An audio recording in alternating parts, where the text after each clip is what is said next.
Bonjour Daouda. On va démarrer, Régis, avec un petit exercice que j'aime bien faire dans la masterclass. Je vais arrêter mon partage d'écran. On va mettre le zoom sur toi, le focus sur toi pour découvrir Régis Facia. Voilà, exactement, le focus sur Régis. Très bien. On a trois questions. Trois questions brise-glace pour toi, Régis. Trois questions avec des réponses très claires, très claires, très courtes. Première question, Régis. Quelle est la principale leçon que tu as retenue de ton parcours? Alors, il y a deux choses. La première chose, c'est les procédures. Je dis souvent à mes collaborateurs depuis une trentaine d'années que c'est quoi la qualité? La qualité, c'est écrire ce qu'on doit faire et faire ce qu'on doit écrire. Et je pense que la chance que j'ai eue et qui a permis, je dirais, de pérenniser mon activité, c'est d'avoir, dès le départ, écrit les procédures qui vont régir le mode de fonctionnement de Top Chrono. Et en ayant mis ça en place, l'ensemble de nos équipes, désormais, avaient une certaine visibilité par rapport à ce qu'ils devraient faire. Et jusqu'aujourd'hui, là, ce manuel de procédure qu'on a mis en place est toujours d'actualité et on s'efforce vraiment de le respecter. Après, les choses ont évolué, mais il y a ce qu'on appelle des certifications. Donc, pour rester dans la même dynamique, choisi d'être certifié par un groupe, ça s'appelle Intertech. Et je crois véritablement que lorsque vous créez une entreprise, quelle qu'elle soit, que ce soit un cabinet d'avocat, que ce soit un cabinet d'architecte, que ce soit une entreprise de service, de distribution, de bâtiment, dès lors que vous mettez en place une procédure, ça veut dire que vous n'êtes pas dans la peu-près. C'est-à-dire que vous n'improvisez pas. Même la façon dont les locaux sont nettoyés, même la façon dont les WC sont nettoyés, détermine la façon dont vous devez gérer votre entreprise. Et chacune des personnes qui travaillent au sein de mon entreprise, en l'occurrence, ils ont la description de leur job et ils savent ce qu'ils doivent faire. Et en dehors de ça, il y a ce qu'on appelle la reddition de compte. Vous savez, nous faisons beaucoup de réunions, il y a ce qu'on appelle le comité de direction, le comité de division, enfin, bref, il y a tout un ensemble de mécanismes qui permet de s'assurer que les procédures sont respectées. Et pour cela, ben, il faut mettre en place un département de qualité dont le travail est vraiment de s'assurer que non seulement les procédures existent, elles sont actualisées et elles sont respectées. Pour moi, c'est essentiel la mise en place de procédures dans une entreprise. Et toutes les personnes qui nous écoutent ici, pour peu qu'elles ont une entreprise ou qu'elles ont des velléités d'être entrepreneurs, il faut qu'elles sachent que une fois qu'on a l'idée, une fois qu'on a le financement, eh bien, et qu'on a élaboré ce qu'on appelle le business plan, une fois qu'on a démarré l'activité, il faut écrire les procédures. On ne peut pas travailler sans les dire. Alors, juste un petit exemple hein, pour vous illustrer un peu ce que je dis. Regardez à l'église. Je me réfère toujours à ma foi catholique. Lorsque vous allez à la messe et que le prêtre dit la messe, vous allez voir qu'il n'improvise jamais. Les textes qu'il récite, il les lit toujours. Pourtant, peut-être bien qu'il les connaît par cœur, mais pourtant, il les lit dans le même rituel. Pour moi, c'est une forme de respect de procédure. Et Mm. d'un à un autre, d'un diocèse à un autre, ça ne change pas. Et c'est en cela qu'on voit bien que lorsqu'on prend des institutions comme l'Église catholique, ils perdurent depuis 2000 ans parce qu'ils sont régis par un ensemble de process que aucune personne ne peut déroger. Donc voilà un exemple concret qui montre que pour que une institution, quelle qu'elle soit, perdure, dure 2000 ans, eh bien, il faut qu'il y ait des process. Et je crois que c'est le premier secret de Top Chrono. Eh bien, le deuxième, et ça, je vais vous embêter, c'est la résilience, la capacité à ne pas se décourager, à avoir foi en ce qu'on a fait, en ce qu'on veut faire, où est-ce qu'on veut aller. Une fois que vous avez la boussole et que vous avez la certitude que votre idée est une idée qui peut répondre à un besoin, à un service, eh bien, je suis persuadé qu'effectivement, le niveau de résilience que vous avez va déterminer le niveau de performance auquel vous pourrez vous attendre. Et je pense que la résilience s'impose aujourd'hui à tout le monde, quel que soit le niveau d'activité, que ce soit dans les grosses firmes, dans les petites ou moyennes entreprises. Aujourd'hui, on n'a pas d'autre choix que de procéder à ce que j'appelle vraiment de la résilience permanente. Parce que sur le parcours de l'entrepreneur, il y a des étapes. Vous savez, Pour moi, l'entrepreneuriat, c'est ce qu'on appelle, c'est un peu comme la matrice du BCG. La phase de lancement, la phase de maturité, et puis en fonction de la façon dont vous gérez votre niveau de résilience, vous optez soit pour une phase de déclin ou une phase d'expansion. Donc, une fois qu'on a intégré cette matrice-là et qu'on est résilient, eh bien, la phase de déclin n'arrive jamais, au contraire, elle se transforme en phase de croissance. Et je crois véritablement que ces deux outils, en ce qui concerne le promo, au fil des années, au niveau 30, enfin, déjà 30 ans, eh bien, ont permis vraiment de maintenir et d'assurer une certaine pérennité de l'ensemble de l'activité.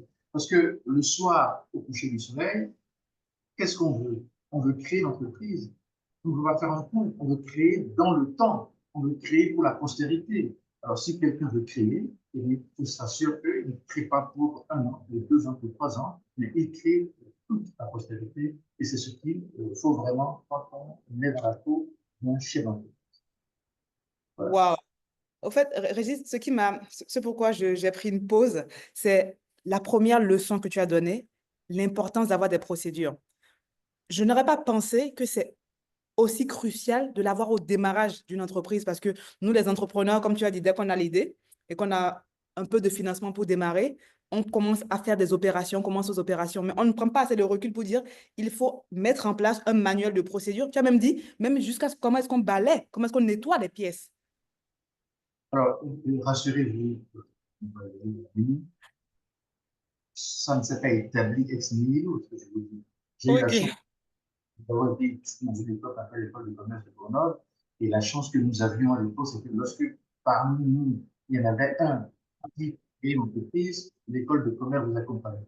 Et moi, je me Ah, rappelle, j'ai créé une entreprise, et les experts de qualité de Grenoble qui sont venus dans mon entreprise pour venir à 6 000 km de Paris pour m'aider à écrire le process, à écrire le process. C'est une chance extraordinaire, exceptionnelle. C'est aussi l'avantage lorsqu'on est dans un réseau, lorsqu'on se dans un environnement où, même lorsque vous n'êtes plus en France ou ailleurs, vous avez toujours la porte ouverte. Et c'est aussi l'intérêt d'être toujours dans le calendrier des anciens élèves. C'est extrêmement important. Lorsqu'on a fait une école, il faut toujours payer sa cotisation et rester toujours dans le manuel, dans la manuel des anciens élèves et savoir qu'à tout moment, on peut se référer à son école pour avancer. Donc, rassurez-vous, je n'ai pas inventé, je n'ai pas initié de mon fait. Peut-être que s'il n'avait cette chance-là, je n'aurais jamais, jamais compris qu'effectivement, en mettant en place une procédure, ça permet vraiment de pérenniser et d'asseoir l'entreprise. C'est un peu comme les médecins, ce qu'on appelle le protocole. Une fois, j'ai fait une oui. rencontre avec le médecin privé du Bénin et je leur ai dit très clairement que de la même façon qu'ils ont des protocoles pour faire fonctionner les traitements médicaux, il faut aussi qu'ils aient des procédures pour organiser la gestion de leur cabinet médical. Parce que parfois, les gens pensent qu'ils ne sont pas entrepreneurs. Mais une personne qui a un cabinet médical, il est entrepreneur. On comprend, hein. Qui a un cabinet d'architecte, il est entrepreneur. Une personne qui a un cabinet d'avocat, il est entrepreneur. Lorsque vous prenez un avocat, par exemple, l'avocat sera focalisé sur les procédures au niveau du tribunal, mais au niveau interne, comment est-ce qu'il gère son cabinet d'avocat? Est-ce qu'il y a un manuel de procédure qui explique à son assistant ou à son secrétaire que lorsque les dossiers arrivent, il faut procéder de telle ou telle façon? C'est ça aussi l'intérêt. Donc, je pense que le premier secret pour pérenniser une entreprise, c'est d'écrire des procédures. Et comme je dis, la qualité, et ça c'est une phrase qui vient de moi, que j'ai inventée de toutes pièces, vous ne le verrez dans aucun document économique, j'ai dit que la qualité, c'est écrire ce qu'on va faire et faire ce qu'on a écrit. Et ça résume un peu la notion de procédure. Très bien résumé. Première leçon importante, mesdames et messieurs, écrire votre manuel de procédure et écrire ce qu'on doit faire et faire ce qu'on a écrit. Merci Régis. Question numéro 2. Quel conseil tu donnerais à Régis il y a 30 ans aujourd'hui? Je n'aurais pas la prétention de donner un conseil à Régis 30 ans, parce qu'il y a 30 ans, je ne sais pas si Régis pouvait écouter les conseils. Et le Ah conseil, bon? justement, à Régis il y a 30 ans, c'est d'écouter. Justement, c'est d'écouter et de laisser véritablement le libre cours à ce que les gens vous disent. Parce que vous savez, lorsqu'on sort des écoles, lorsqu'on est étudiant, et même lorsqu'on démarre les professionnels, on a le sentiment qu'on a la science infuse, qu'on a la vérité sur tout. Et parfois, ça peut aller jusqu'à une forme de condescendance, d'arrogance. Et je crois véritablement que s'il y a une chose que j'aurais pu donner comme conseil à Régis, eh bien, c'est d'écouter. Peut-être que si j'avais écouté certaines personnes, j'aurais évolué autrement. Mais en même temps, il y a une chose importante, c'est que il ne faut pas toujours écouter. Parce que si, à l'époque, j'avais écouté mes parents, je n'aurais jamais été exactement. Parce que la culture en Afrique, c'est une culture qui veut que jamais vous ne soyez entrepreneur. C'est une culture qui veut que vous soyez cadre dans une entreprise ou dans une institution internationale. Donc, je me rappelle à l'époque, lorsque j'ai eu l'idée de créer mon entreprise, eh bien, aussi bien mes parents que mes beaux-parents ont estimé qu'il n'y avait pas de place pour moi dans ce domaine-là. Et je me rappelle encore, j'étais un jeune marié, et mon beau-père m'a regardé créer Top Chrono et il m'a dit, mais si je savais que ma fille épousait un aventurier, jamais je n'aurais validé votre mariage. Voilà. Oh, un aventurier. Donc, je pense que la nature suit son cours et continue de fonctionner. Très bien. Donc, écoutez, écoutez. Après, il faut analyser, pas tout prendre en compte. Très bien. Troisième et dernière question, Régis. Si tu étais un animal, tu serais lequel et pourquoi? Si c'était un animal, je serais quoi? Je dirais pas un lion, parce que le lion, c'est un killer. Si j'étais un animal, j'aurais été un pan. Un J'adore les pan. pans. J'adore les pans. Chez moi, à la maison, vous avez venus chez moi, nous sommes petits, Oui. le pan. Parce que le pan a cette capacité à se rendre toujours beau lorsqu'il est dans une posture de séduction. Et ensuite, le pan, c'est un oiseau qui a la particularité, dès qu'il y a quelque chose de nouveau, écoute et réagit. Le pan, c'est vraiment l'animal, enfin, l'oiseau par excellence qui est un gardien encore plus important, plus dynamique et enfin, plus pratique qu'un chien. Parce que les pans réagissent dans la douceur, mais dans l'efficacité. Le pan, c'est un oiseau qui regarde tout autour de lui et qui réagit en fonction de tout. Quand c'est bien, il avance. Quand c'est mauvais, il recule. Et en plus, il a le chic d'ouvrir sa queue et c'est extrêmement beau. Je pense que le Oui. pan est un animal qui, en même temps, reste dans une démarche séduction, mais en même temps dans une démarche de pragmatisme. Et je crois véritablement que quand je regarde les pans que j'ai chez moi à la maison, je me dis décidément, si Dieu voulait me faire un animal, qu'il me fasse pan, je ne sais pas. Wow. Parfait. Merci beaucoup pour ce brise-glace, Régis. Mesdames et messieurs, on n'a pas démarré la masterclass, mais on a déjà reçu de super conseils. Donc, merci pour cela, Régis. Ah, peut-être un petit mot sur l'entourage. Qu'est-ce que tu penses de cette initiative qui nous rassemble aujourd'hui? Est-ce que tu veux que je te dise la vérité? Oui, s'il te plaît. Tu veux vraiment la vérité? Ah, est-ce que je vais aimer la vérité? Tu as l'âge de mes enfants.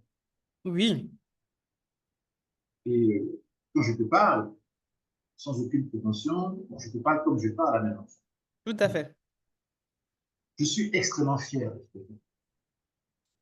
Je pense que quelqu'un d'aussi brillant, qui a fait de très très belles études et qui, à cet âge, préfère vraiment laisser cours à une activité qui, en réalité, est extrêmement centrée et concentrée sur l'entrepreneuriat, pour moi, c'est d'une noblesse extraordinaire. Et tout à l'heure, je t'ai demandé si tu voulais que je te dise la vérité. Oui. La vérité, c'est que j'aurais tellement aimé que tu sois ma fille. Ah, c'est tellement gentil. J'aurais légué ton pronom. Et je me serais dit, si j'avais quelqu'un comme ça dans mon entreprise, je pourrais mourir tranquillement en fait. Voilà, c'est pour ça que je demandais si tu voulais que je te dise vraiment la vérité. Je trouve que si j'avais été un entrepreneur qui avait un enfant comme toi, je n'aurais pas hésité un instant à lui confier l'activité. Je suis sûr que tu aurais fait 10 fois, 20 fois, 30 fois mieux que moi. Et si Ah, un jour tu décides d'arrêter l'entourage, eh bien, je cherche quelqu'un qui va prendre la succession. Ah là là là là. Merci, merci, merci beaucoup, Régis. Tu sais pas comment ces mots sont touchants. Parce que pour ceux qui... Régis et moi, on se connaît, hein. Quand je l'appelle, je dis, c'est ta fille. Et il rigole souvent. Parce que voilà, au Bénin, c'est une sommité. C'est un entrepreneur qui a monté un groupe tout seul. C'est une sommité pour nous, c'est une référence. Et tu verras, Régis, dans les questions que tu as reçues, cette question de transmission revient souvent, hein. Il y a une ou deux personnes qui t'ont demandé comment se passe la transmission chez Top Chrono. On va en parler tout à l'heure si tu veux, si tu es à l'aise avec, bien sûr, hein. Donc, c'est marrant que tu aies fait ce clin d'œil-là et c'est un honneur pour moi et merci du soutien que tu nous apportes chez Entourage parce qu'avoir quelqu'un comme Régis qui rejoint Entourage, ça nous ouvre les portes pour avoir d'autres experts qui vont rejoindre Entourage. Donc, tu ne sais pas ce que ça représente. Il se trouve que la, la gentille dame Estelle Delemay, je De t'expliquais, Lomé. mais elle m'a donné son accord de principe pour être expert dans Entourage. Super. Merci beaucoup, Estelle. Elle pourra me dire dans le chat, non. Si elle dit oui dans le chat, ça veut dire qu'effectivement, elle confirme qu'elle veut bien être experte dans Entourage. D'entourage. Parfait. Merci, merci, merci pour ces gentils mots, Régis. Je vais juste prendre 5 minutes et présenter brièvement Entourage pour l'audience qui ne nous connaît pas, parce que chaque semaine, les experts changent et donc chaque semaine, les experts viennent avec une nouvelle communauté. Donc, je me présente, mesdames et messieurs, je suis Raouda Taminou, je suis la fondatrice de Entourage et comme disait Régis, Entourage, c'est une initiative qu'on a créée pour vous. Si vous avez un projet ambitieux en Afrique, mais que vous ne savez pas par où commencer, à qui poser les bonnes questions, eh bien, vous savez quoi? Ne cherchez plus. Vous avez l'ambition. Nous avons les experts sur Entourage. On a mis en place cette plateforme, Régis et plusieurs experts et moi, pour vous aider à avoir les réponses à vos questions. L'idée, c'est quoi? C'est comment est-ce qu'on vous accompagne pour accélérer votre trajectoire en Afrique grâce à des experts devanciers comme Régis qui ont rencontré les mêmes obstacles que vous précédemment, les ont surmontés avec échec ou avec succès et qui sont prêts à vous partager les recettes de ces succès. C'est également des experts décideurs qui sont à la tête d'entreprise et sont capables de vous apporter des opportunités aujourd'hui. Et c'est des experts facilitateurs qui sont capables de vous connecter à la bonne personne. Exemple, Régis me connectera à Madame Delomé pour que je puisse accélérer Entourage, par exemple. Donc, tout se passe sur www.entourage.africa, la plateforme qu'on a mise en place. Et aujourd'hui, on a 75 experts de premier plan en Afrique qui ont plus de 20 ans d'expérience sur le continent. C'est 18 nationalités représentées. À eux tous, ils couvrent 30 secteurs en Afrique et 36 pays. Et la moitié d'entre eux, comme Régis notamment, reversent leurs gains, leurs bénéfices à des associations. La moitié des experts sur Entourage reversent leurs bénéfices à des associations. Donc, ne cherchez plus. Vous avez l'ambition. Nous avons les experts. La réponse est forcément sur www.entourage.africa. Concrètement, qu'est-ce qu'on fait avec la plateforme? On vous a mis en place une plateforme où vous pouvez aller trouver la bonne expertise, réserver des appels vidéo payants de 30 minutes à 60 minutes et poser vos problématiques pour avoir des réponses personnalisées pour développer soit votre carrière ou votre business en Afrique. Donc, dorénavant, avec Entourage, vous accédez à des experts de qualité et très inaccessibles, vous obtenez des conseils personnalisés et surtout, vous atteignez vos objectifs rapidement et facilement. Et tout ça, ça marche déjà. On a pas mal de clients qui le testent. Aujourd'hui, c'est une offre d'accompagnement qu'on met en place sur Entourage. Dès que vous réservez sur Entourage, vous avez droit à 3 choses. Une préparation stratégique en amont pour être sûr que vous allez réussir à tirer le meilleur parti de votre session avec l'expert. 1h15 d'échange avec l'expert en tête à tête pour avoir des réponses. Et surtout, après ça, 2 mois de suivi personnalisé avec l'équipe Entourage et moi-même pour être sûr que vous arriverez à mettre en pratique les conseils des experts. Et cette offre d'accompagnement, elle a un coût. Elle vaut entre 200 € et 300 €, ce qui fait en francs CFA de 131 000 francs CFA à 200 000 francs CFA. Ça a un coût, mais c'est pour les personnes les plus ambitieuses parmi vous qui sont prêts à investir sur eux-mêmes pour aller plus loin. Et on a plein de clients qui le testent déjà, qui font des super commentaires sur la plateforme. Et surtout, les clients nous disent quoi? Après une session sur Entourage, ils se sentent boostés, éclairés, capables d'oser pour aller plus vite dans leur carrière ou leur business en Afrique. Et voilà un petit peu qui je suis. Et tous les samedis, on anime une masterclass gratuite pour sensibiliser notre communauté sur l'expertise de haut niveau. Et aujourd'hui, c'est Monsieur Régis Fassia qui nous fait l'honneur d'échanger avec nous sur sa thématique de prédilection, entreprendre et croître en Afrique, les clés pour structurer, diversifier et bâtir des champions économiques. Et cette masterclass sera bien sûr disponible sur YouTube dès cet après-midi pour que vous la visionnez à votre rythme pour imprégner les conseils de Régis. Régis, la parole est à toi désormais. Merci beaucoup. D'abord, permettez-moi de remercier l'ensemble des personnes qui se sont connectées à ce site pour écouter les différentes interventions que nous aurons. Je les remercie d'autant que c'est véritablement du temps qu'ils prennent. Je considère que lorsque les gens prennent le temps pour ce type d'exercice, ça veut dire qu'ils sont véritablement intéressés par la notion d'entrepreneuriat. Et Tout à c'est fait.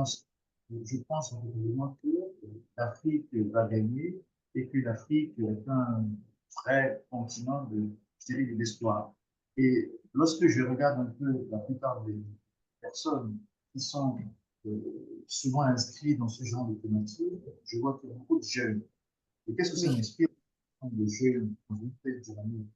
Ça veut dire qu'effectivement, la jeunesse est porteuse d'espoir, elle est porteuse de créativité. Il faut accompagner cette jeunesse. Il faut faire en sorte que la notion d'état employeur, qui pendant de très longues années a caractérisé les mentalités, puisse véritablement se transformer en notion personne privée employeur. Et c'est cela, la nécessité de faire en sorte que la plupart de nos jeunes travaillent dans le monde de l'entreprise, dans le secteur privé.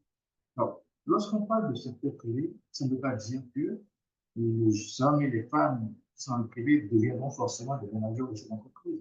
Quelqu'un qui est directeur et qui est cadre supérieur dans une entreprise privée a un rôle fondamental à jouer. Donc, on dit que c'est à partir, je dirais, de l'activité qu'il mène, de la façon dont il mène cette activité qui va déterminer la pérennité et l'évolution de l'activité. Je crois véritablement qu'il faut que toute la communauté de la jeunesse africaine, en l'occurrence, et universelle, puisque les gens qui nous écoutent partout ailleurs, puissent véritablement intégrer le fait qu'on n'a rien inventé de mieux que le secteur privé qui a avancé. C'est le secteur privé dans tous les pays du monde qui est lancé.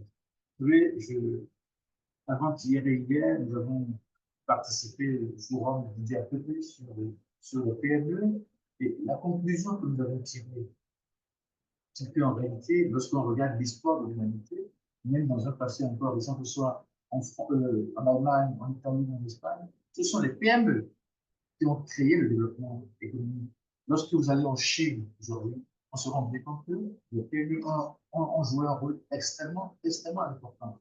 C'est tellement vrai que aujourd'hui, avec la guerre, le différent qu'il y a entre les États-Unis et puis les Chinois, on se rend bien compte que l'État chinois, en se posant, en se reposant sur ses PME, essaye de contrer ces contraintes douanières. C'est tellement vrai que dans la plupart des pays d'Asie du Sud-Est, on voit le rôle fondamental que les PME ont joué.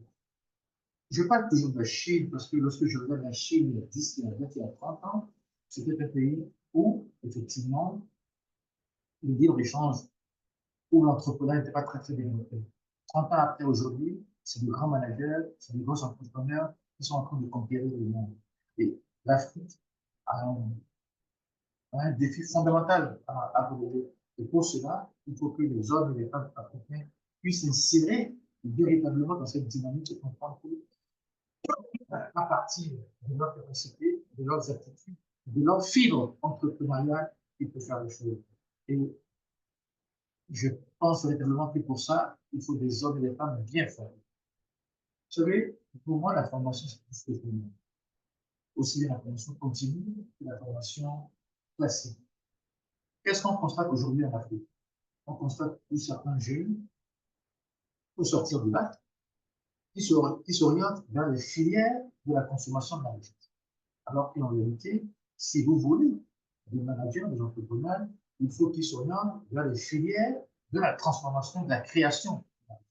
Donc, il faut vraiment que dans notre mentalité, même dans les choix de formation, il faut véritablement faire en sorte que les choix soient des choix efficients qui concourent à la création de talents et de champions africains. Non, il y a la diaspora, et vous en êtes une, la diaspora.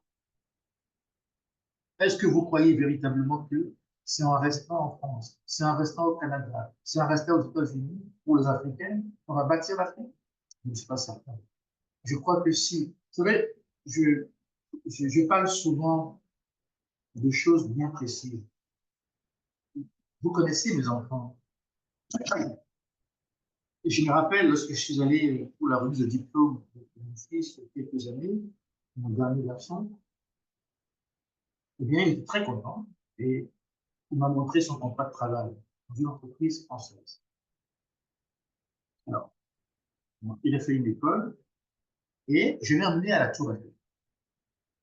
Je lui ai montré la Tour Eiffel. Et je lui ai dit, mais tu sais, c'est qui celui qui a fait la Tour Eiffel? Il Mystère, m'a dit que ça fait mystère. mais alors, ça fait sort de quelle école? Il dit, papa, il sort de la même école que moi. Je lui dis, imagine un instant que Gustave Eiffel, à la fin de son cursus à Central Paris, il est allé s'installer aux États-Unis. La Tour Eiffel n'aurait jamais existé. Hmm. Et je lui ai donné d'autres exemples. Je lui ai dit, prends Bouygues, c'est un central. Si Bouygues était allé, après sa formation à Central Paris, aux États-Unis ou quelque part, il n'y aurait jamais. Donc, prenez Michelin. Des cas comme ça, on peut en citer ce qui veut dire qu'en réalité, lorsque vous avez la chance d'apprendre quelque chose dans un environnement, parce que l'environnement est beaucoup plus propice, eh bien, il faut avoir le courage d'affronter son propre avenir, son propre environnement, travailler chez vous. C'est pour cela que je crois véritablement que lorsqu'on parle à la diaspora, il faut véritablement expliquer à la diaspora que leur avenir n'est pas dans ces pays où de plus en plus, ils ne sont plus les bienvenus. Il ne faut pas qu'ils se trompent.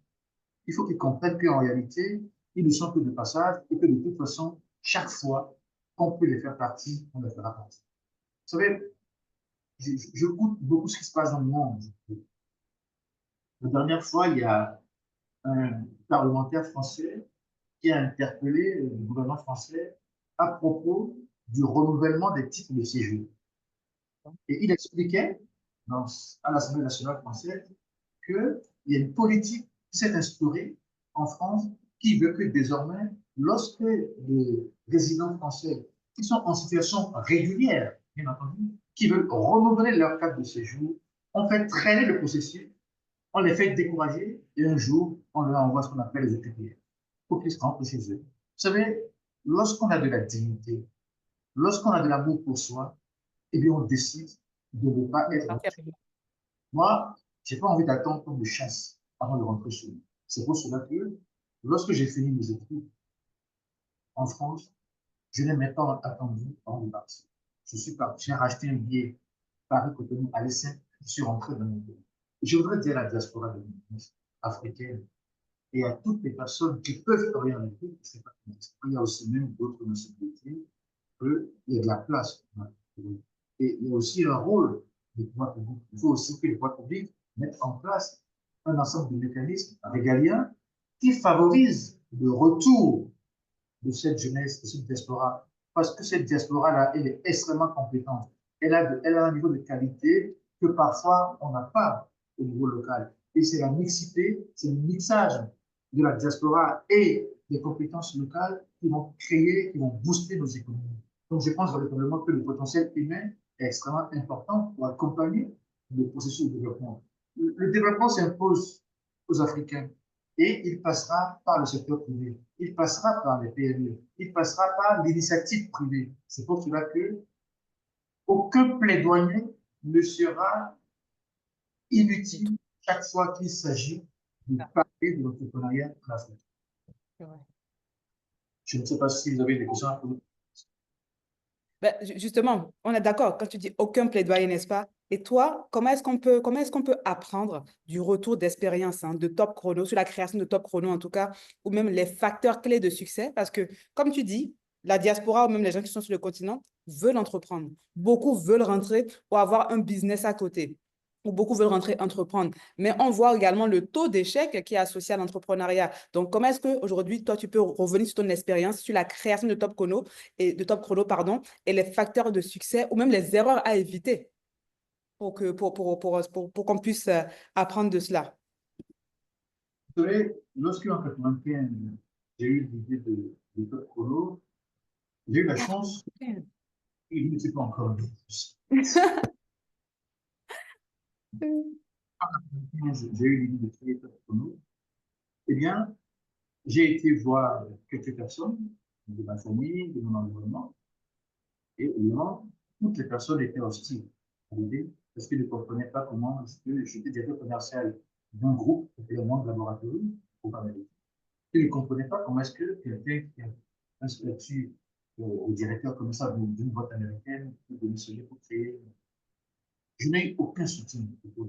Ça ne m'a pas empêché de donner ma démission et de créer cette entreprise. Évidemment, pendant 8 mois, un an, ou un peu plus, ça n'a pas été facile. C'était extrêmement difficile. Et j'ai vu des gens qui, autour de moi, commençaient à m'éviter parce que j'étais plus fréquentable, parce que j'étais potentiellement un chômeur qui ne disait plus son nom. Je me Un suis rendu compte aventurier. je me suis rendu compte que j'étais de moins en moins invité dans les dîners, dans les réceptions de mes copains qui, eux, avaient été embauchés à Ecobank, qui avaient été embauchés dans d'autres entreprises. À l'époque, nos référentiels, c'était quoi? C'était RBCAO, c'était Ecobank, et c'était les grosses entreprises de la place de l'époque. Tout à fait. Je crois véritablement que la première chose à savoir, c'est que dès lors que vous avez foi en votre idée, d'être persuadé de la pertinence de votre idée, ne vous laissez pas décourager. Rien ne s'est fait dans la facilité. Même nos mamans, quand elles ont voulu nous mettre au monde, on n'est pas né dans la facilité, elles nous ont mis au monde dans la souffrance, dans la douleur. Et c'est la même chose pour l'entrepreneuriat. Si un entrepreneur vous dit que ça a été facile pour lui, il ne vous a pas dit tout à l'heure. Et lorsque vous regardez l'histoire de tous les grands entrepreneurs de la planète, quels qu'ils soient, eh bien, ils vous diront toujours que ça n'a pas été possible. Et pour ça, il faut être président, c'est ce que je dis. Il faut avoir foi en ce que vous voulez faire. Et après, il faut être crédible, tenir ses engagements, Mhm. ses promesses. Au niveau des banques, ne pas jouer les entrepreneurs, entre guillemets, malhonnêtes. Lorsque vous faites, je dirais, un engagement auprès d'une banque, il faut le respecter. Il ne s'agit pas d'avoir un accompagnement bancaire et de commencer par fuir, d'aller ailleurs, parce que votre crédibilité va en prendre un coup. Je pense que la première chose qui est importante, une fois qu'on a foi en son idée, c'est d'être crédible dans son environnement socio-économique, socio-culturel. Et je crois véritablement qu'il faut sentir les choses. Il faut avoir le flair, il faut avoir le discernement de ce qui est bon pour l'environnement. Moi, je me rappelle à l'époque, je vous parle de 95, il n'y avait pas de domestique, ça n'existait pas. Maintenant, il y a tout un ensemble de livraisons, il y en a partout, il y a tout ce que vous voulez. Mais là, je parle du code 95. Il n'y avait rien. Même en France, il n'y avait que l'international. Même en Mhm. France, il y avait beaucoup de transport international, il n'y avait pas de métier. Je pense que c'est un concept qu'on a inventé de toutes pièces et après a répondu à un besoin. Et ensuite, il faut véritablement s'entourer de compétences de qualité. C'est ça. Faire confiance aux compétences, ne pas être dans une démarche de condescendance, être toujours dans une approche vraiment respectable et respectueuse par rapport à ses collaborateurs et à son environnement, et surtout, tenir ses engagements, aussi bien sur le plan fiscal, sur le plan social, sur le plan bancaire.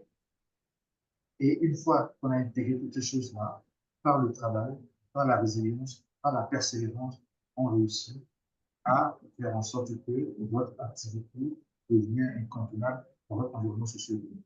Moi, je crois véritablement que c'est ça le secret. C'est totalement pertinent, Régis, hein. Mais tu vois, ce qui est intéressant dans ton parcours et dans l'entreprise que tu as montée sur différents pays, c'est déjà, comment tu fais le choix des pays? Comment, à quel moment tu te dis, OK, je vais quitter le Bénin pour aller dans d'autres pays? C'est parce que le Bénin marche déjà ou c'est parce que dès le début, tu avais cette vision multi-pays? Et comment tu fais pour te lancer? C'est avec des partenariats ou c'est plutôt du financement que tu trouves pour te lancer toi-même en interne? On a cette vraie question de croissance une fois qu'on a démarré. Comment tu structures la croissance? Mhm. Je vais être très franc et je vais rester factuel et ne OK. pas rentrer dans une forme de conjecture. Lorsque j'ai créé Top Chrono en j'ai eu la chance de rencontrer un gros groupe français, à l'époque ça s'appelle le groupe Sénégal, Le groupe? qui est devenu après Bolloré. OK. Et j'ai envoyé un dossier de prospection au directeur général de Saga Bénin. Il a lu, Il a cherché à me rencontrer. Il m'a demandé ce que je faisais, je lui ai expliqué ce que je faisais. Il a vu mon CV et il m'a dit, pour un profil comme celui-là, venez travailler à Saga, il y a de la place pour vous. On pourra négocier votre salaire. Sûr. Je vous propose un poste de direction. Ça s'appelait Thomas Pujat. Et je lui ai dit non, monsieur Pujat, je ne suis pas intéressé. Ce que je veux, c'est créer mon boîte. Il dit non, monsieur, ça ne sert à rien, votre truc ne marchera pas. Venez travailler à Saga, vous aurez un bon salaire, on va négocier. Je lui ai dit non, c'est mon boîte. Et la façon catégorique avec laquelle j'ai dit non à monsieur Pujat, quelque part, ça l'a interpellé. OK. Après, il m'a rappelé, il dit, écoutez, j'entends bien votre souhait, mais je vous donne encore 2 jours pour réfléchir. Il y a un poste qui va se libérer. Vous allez gérer l'activité commerciale de ce monde. Et je peux même négocier pour vous un contrat de groupe à Paris. Je dis, monsieur Pujat, c'est tout réfléchi. Je ne veux pas travailler dans le groupe. Je veux être un entrepreneur. En revanche, je veux travailler pour votre groupe. Pour Mhm. Et il a été tellement touché par la résilience qui nous caractérisait, qu'il m'a dit, bon, ok, très bien. Moi, j'ai des plantons. Euh, à l'époque, c'était de l'évasion domestique. Il dit, je libère mes plantons et je vous prends comme prestataire pour la livraison. Donc, j'ai commencé à fonctionner et j'ai conçu un cachet. C'est ça aussi l'avantage de faire l'école de commerce. L'école de commerce. Pour moi, le marketing, c'est la culture même de mon entreprise de la communication. J'ai fait un cachet sur lequel c'est marqué distribution assurée par le top. Et M. Pujat me confiait à peu près 5 courriers, 5 plis à livrer dans le mois, et chaque fois, je mettais le cachet. Et ce monsieur me trouvait tellement résilient qu'un jour, il m'a appelé pour me dire, Monsieur Pascal, est-ce que vous voulez faire de l'international, comme DHL, vous de quoi? J'avoue que je ne m'y connaissais pas beaucoup. Et j'ai accepté. Il a fait des experts de Saga, ça s'appelle Saga Express, hein, c'est le volet Express du groupe Saga, qui m'ont appris le métier. C'est comme ça que je suis rentré sur le volet international, comme DHL. Évidemment, ils avaient aussi leur intérêt, hein. Je leur reversais une partie des commissions. Et ce monsieur Pujat, qui avait une grande affection pour moi, le téléphone, me dit, maintenant c'est bon là, t'es content du Bénin, on va aller à Lomé. D'accord. Il m'emmène à Lomé. D'accord. Il est obligé à créer Top Chrono à Lomé. Et comme c'est le même groupe Saga, il a dit, écoutez, il a demandé au directeur général de Saga, ça s'appelait M. Akeri-Bourou à l'époque, John Akeri-Bourou, prends ce jeune homme pour qu'il crée Top Chrono et qu'il travaille avec Saga. J'ai commencé au Togo. Monsieur Pujal, au bout de quelques mois, Régis, ça va, t'es content, tu commences à devenir une grosse entreprise. Et le Burkina, ça ne t'intéresse pas? Je dis, Ah ben oui, oui. d'accord. Il achète 2 billets d'avion, il me met dans l'avion, il m'emmène à Ouaga. Je vais à Ouaga, je rencontre le patron de Saga Burkina, ça s'appelait Seydou Diakité. C'est comme ça que j'ai signé, j'ai créé Top Chrono au Burkina. Entre-temps, il prend sa retraite, il s'en va, et 6 mois après, il me téléphone, il me dit, écoute, Régis, est-ce que c'est mon fils qui est le DG de Saga maintenant au Sénégal? Ben, va le voir. J'ai été au Sénégal, il s'appelait Christophe Pujat, son fils. C'est comme ça que j'ai créé Top Chrono au Sénégal. C'est pour Bien. vous dire, eh bien, vous avez ce qu'on appelle des opportunités, des Oui. rencontres fortuites qui changent votre destin. Je crois que ce monsieur avait trouvé en moi une certaine sympathie, une certaine affection, et il a choisi de me porter jusqu'à ce qu'il ait décidé vraiment, sans même demander mon avis, de faire en sorte que mon activité s'internationalise. Maintenant, après, c'est comment vous gérez ça? C'est ça. Vous capitalisez tout ça, mais par le travail, par le sérieux, et par votre capacité vraiment à pérenniser tout ça. Et je crois vraiment que la notion d'expansion s'impose à nous parce que nous avons de petits pays. Si Top Chrono s'était contenté pour être juste une entreprise béninoise, je ne crois pas qu'elle aurait la même importance que je. Le Bénin, à l'époque, c'était 8 millions d'habitants. Aujourd'hui, c'est 12 millions. Le Togo, c'est un peu moins. Le Burkina, c'est peut-être un peu plus. Bref, lorsqu'on regarde la plupart de nos pays dans la sous-région, on se rend compte véritablement qu'il faut faire en sorte de pouvoir s'étendre en fonction de l'activité, sinon on est trop petit et très rapidement on s'asphyxie, on étouffe. Je crois véritablement que lorsqu'on crée une entreprise, les premières années, il faut la consolider au niveau local, mais après, il faut réfléchir sur la nécessité, sur l'obligation de l'étendre tout au moins dans la sous-région. Lorsque je parle de la sous-région, lorsque je prends mon cas, c'est la zone UEMOA. Lorsque je Oui. prends le cas de l'Afrique centrale, c'est la zone CEMAC. Lorsque je prends le côté lusophone, c'est la partie lusophone. Bref, il ne faut pas se contenter de un seul pays, parce qu'après, on s'écoute très très vite. En revanche, lorsqu'on est au Nigeria, c'est autre chose. Le marché, Oui. c'est énorme. Mon collègue qui fait le même métier que moi au Nigeria s'appelle Red Star. Son PDG a un jet privé. Pour vous dire l'ampleur des ressources qu'il génère à travers cette activité-là. Donc, il faut s'étendre quand on veut se développer dans les activités de service. Waouh, Régis, c'est super intéressant. Je vois des commentaires comme on voit, ils disent merci, les gens disent merci pour ta sincérité, parce que tu n'es pas langue de bois apparemment. J'ai une question, Régis, mais il faut que j'arrive à bien te la formuler. Parce que tu vois, tu as touché un petit peu du doigt avec l'exemple du tampon euh, livré par Top Chrono là, que tu as dit. Ça, c'était une innovation. À l'époque, il n'y avait pas des coûts marketing comme ça pour sortir du lot. Et je crois que j'ai lu où tu m'as raconté également la publicité que tu avais fait à l'époque là, une publicité qui a bien marché. Donc, on sent que tu as ce truc, cette créativité marketing. Beaucoup d'entrepreneurs, ils se lancent dans l'entrepreneuriat parce qu'ils ont une bonne idée et ils savent comment la marketer. Mais des fois, il y a le côté opération, humain, administratif, qui des fois éteint ta créativité. Comment tu as fait ou comment tu fais pour balancer la créativité et le côté, ben, il faut éteindre Top Chrono, il faut aller dans d'autres pays, recruter des hommes, et le génie marketing, au fait. Vous savez, il y a toujours cette guéguerre entre les ingénieurs et les marketeurs. Les gens du marketing sont persuadés que sans eux, les ingénieurs et les ingénieurs sont convaincus qu'ils n'ont pas besoin de marketing pour travailler. Coca-Cola, c'est le produit le plus vendu dans le monde. Oui. Vous connaissez, vous n'avez jamais vu dans une télévision une pub sur Coca-Cola. Quel que soit l'environnement, le marketing me paraît être indispensable. Et il faut toucher la fibre des gens. Moi, j'avais une entreprise qui était arrivée dans un environnement qui n'était pas favorable. Personne ne comprenait ce que c'était. J'ai réfléchi sur une idée de spot télé qui était très simple. Je me rappelle qu'à l'époque, on venait d'élire une dame qui était Miss Bénin. Miss Benin. À l'époque, j'avais un frère, j'étais toujours mon frère, qui était un grand animateur de télévision. Il s'appelle Steve. Et oui.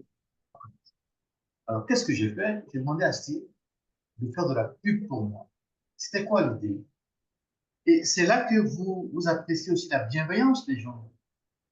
J'ai été voir le procureur de l'époque pour lui demander de me prêter la salle d'audience du tribunal et de me prêter les vêtements des juges. Et il s'est prêté à l'idée. J'ai cherché des acteurs qui n'étaient même pas du métier. J'ai constitué un tribunal avec des juges et mon frère Steve était l'avocat. Et cette dame qui était mise avait été condamnée pour meurtre. Et l'idée, c'était que mon frère Steve la défende et explique et démontre que cette dame n'a pas commis ce crime. OK. Et pendant la partie civile démontrait par A plus B que cette dame a commis le meurtre, l'assassinat, eh bien, il y a un poussier top chrono qui rentre dans la salle d'audience avec un bordereau de livraison. Et sur le bordereau, l'heure qui correspondait était la même heure que l'heure du meurtre. Donc, c'est là que l'avocat, Steve, a dit, c'est pas possible, parce qu'à cette heure-là, elle a reçu un livré par Top Chrono. Voilà le bordereau. On a mis un slogan, vous êtes livré, c'est faux. Et jusqu'aujourd'hui, il y a des gens qui connaissent par cœur ce spot. Ça. Je me rappelle, j'ai rencontré dernièrement un médecin il y a 45, 46 ans, qui m'a dit, mais vous savez, votre publicité, dans mon école au lycée Mathieu Bouquet, nous connaissons tous ce texte-là. Et je pense que ça a marqué les esprits. Je Bien pense sûr. que et le marketing a un rôle fondamental. Et puis, en dehors de ça, il y a les médias. Je ne parle même pas sur les médias. J'ai beaucoup communiqué sur les médias. Et Hmm. sur les médias internationaux. Je suis passé sur la plupart des émissions sur RFI, avec Anne Foucault, avec bien d'autres, sur TV5, sur France 24, sur la plupart des chaînes internationales. Parce qu'il fallait. Hmm.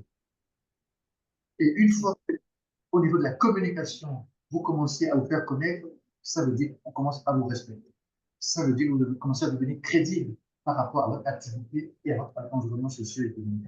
Et je pense que toutes les personnes qui pensent sans le marketing, ils peuvent développer l'activité. La communication joue un rôle fondamental.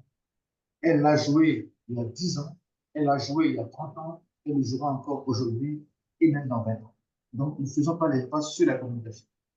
Mais comment tu arrives à cultiver ta fibre créative en plus de ton rôle de PDG? Parce qu'on a souvent cette impression que plus l'entreprise va croître, moins tu as de la place à la créativité parce que tu endosses le rôle du PDG.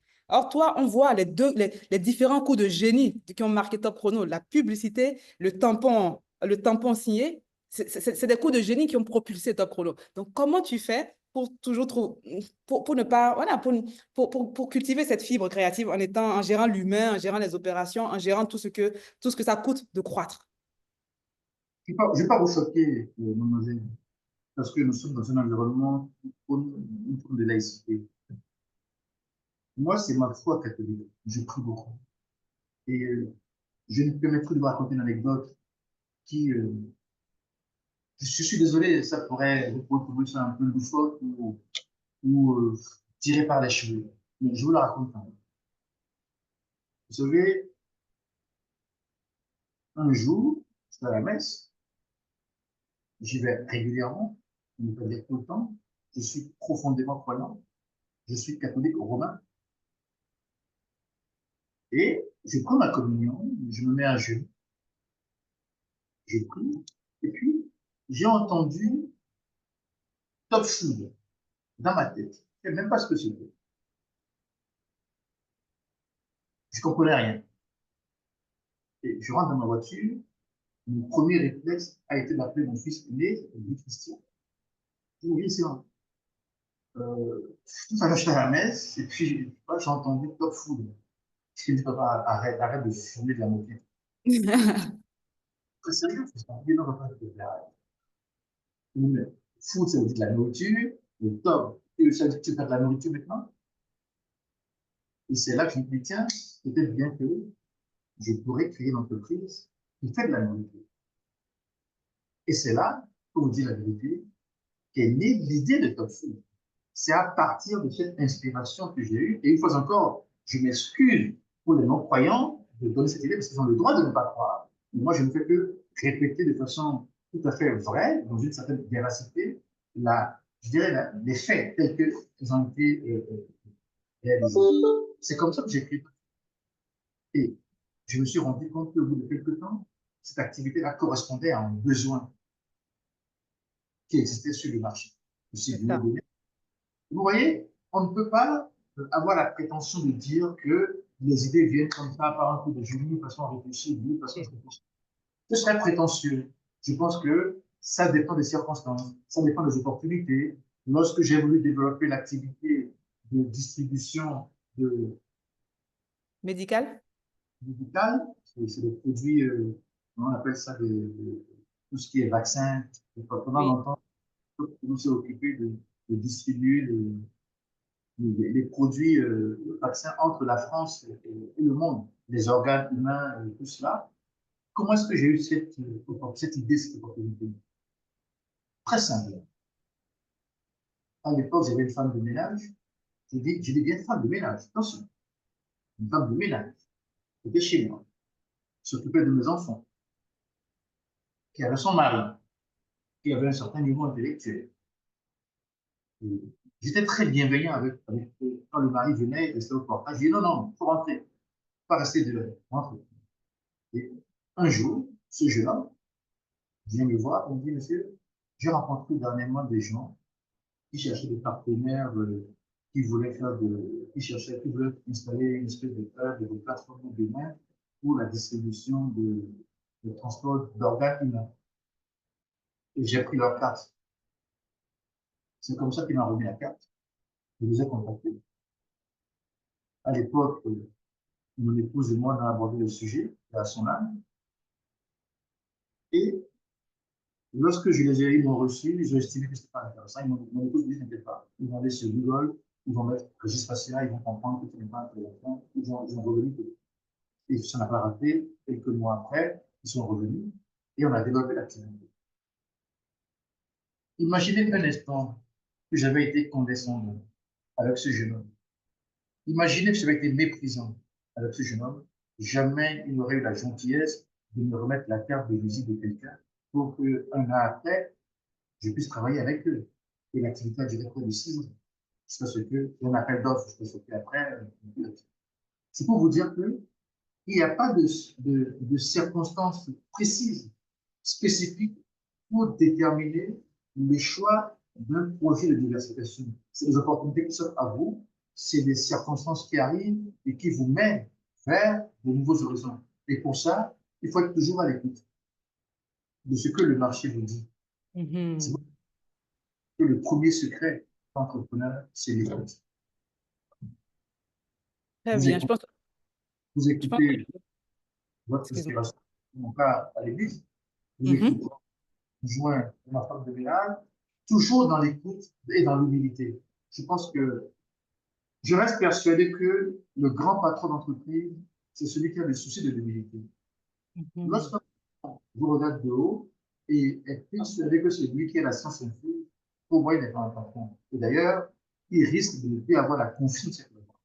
Il n'y a rien de pire pour un patron de ne plus sentir la confiance de ses collaborateurs. Non, c'est très clair, c'est très clair. Je pense que on a reçu quelques clés de succès pour la diversification, comment diversifier ses activités et bâtir quelque chose de cohérent. Parce que comme tu as dit, il faut rester à l'écoute, mais on voit quand même que dans ton processus, même avec l'inspiration, même avec le contact du conjoint de ta femme de ménage, c'est quand même des activités qui viennent apporter de la valeur à la base que était top chrono, qui est la livraison, la logistique.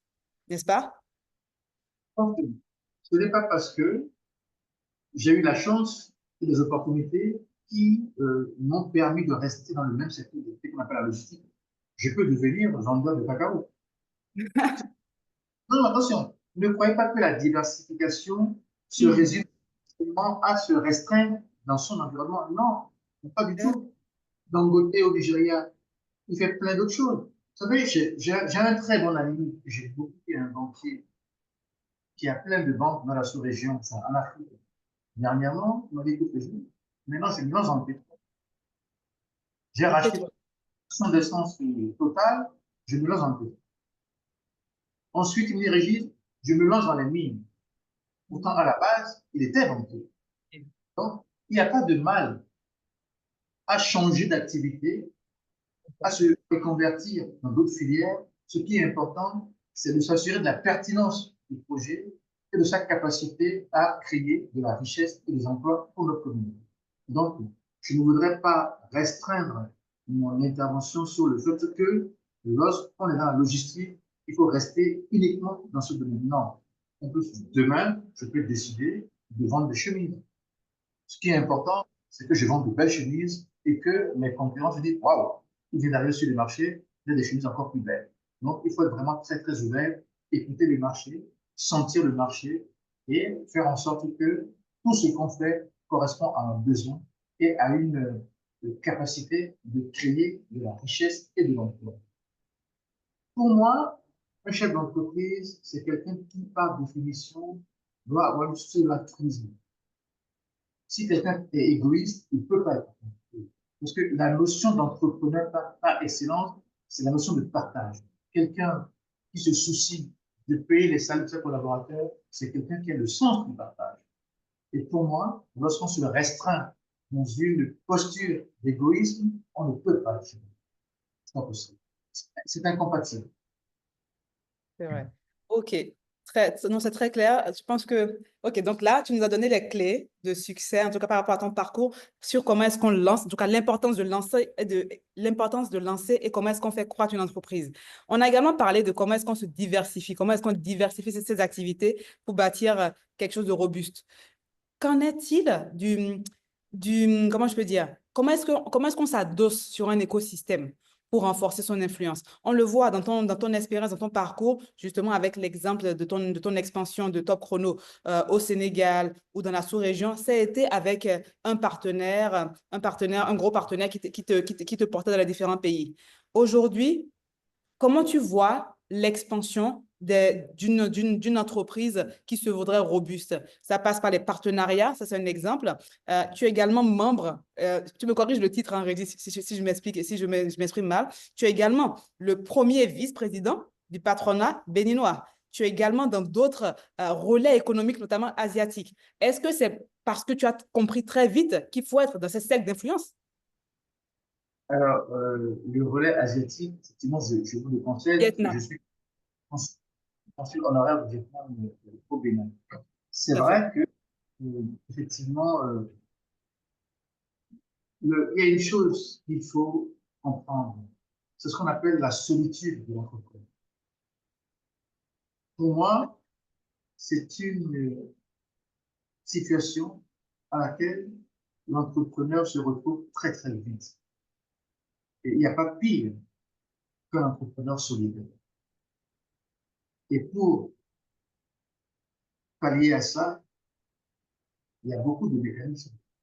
Mais le plus important, c'est d'appartenir à des associations.